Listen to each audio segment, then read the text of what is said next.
પારડીમાં ગાંજાની હેરાફેરીમાં સંડોવાયેલ wanted આરોપી પાલઘરથી ઝડપી પાડ્યો. પારડીમાં ગાંજાની હેરાફેરીમાં સંડોવાયેલ વોન્ટેડ આરોપીને પોલીસે ઝડપી પાડ્યો હતો. વલસાડ એસપી ડોક્ટર કરણરાજ વાઘેલાના માર્ગદર્શન હેઠળ વલસાડ એલસીબી પોલીસ ટીમ પેટ્રોલિંગમાં હતી.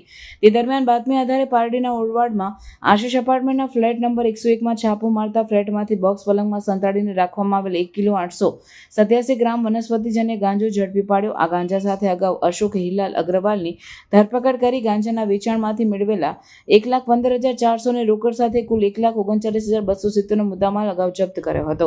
જ્યારે આ ગાંજો તેને પૂરો પાડનાર ગફુર કરીમ શેખ રહેવાસી પાલઘર મહારાષ્ટ્રને એલસીબી પોલીસે ઝડપી પાડ્યો છે અને પારડી પોલીસને હવાલે કર્યો હતો.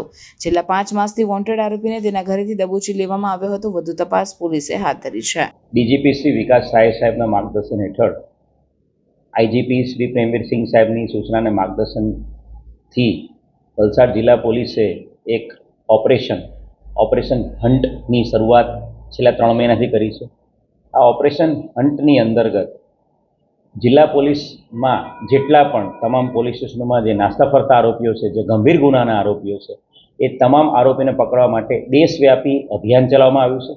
અને આ ઓપરેશન હન્ટ અંતર્ગત પારડી પોલીસ સ્ટેશનમાં ફેબ્રુઆરી મહિનામાં એક આરોપી આશીષ અગ્રાવત એને પકડવામાં આવ્યો હતો, અશોક અગ્રાવત એને, અને એની પાસેથી ગાંજાનો 2 કિલો જેટલો જથ્થો મળી આવ્યો હતો.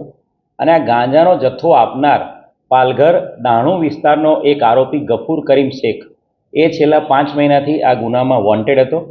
ક્રાઇમ બ્રાન્ચે આ બાબતે વર્કઆઉટ સ્ટાર્ટ કર્યું હતું અને ક્રાઇમ બ્રાન્ચે જે વર્કઆઉટ ટેકનિકલ એનાલિસિસ અને જે બીજું વર્કઆઉટ કર્યું એના આધારે એક ચોક્કસ માહિતી આધારે પાલઘર દાણુ ખાતેથી આ ગફુર કરીમ શેખ એની ધરપકડ કરવામાં આવી છે. એનડીપીએસના વોન્ટેડ આરોપીને ધરપકડ કરીને એને ફર્ધર પૂછપરછ હાલ ચાલુ રાખવામાં આવી છે.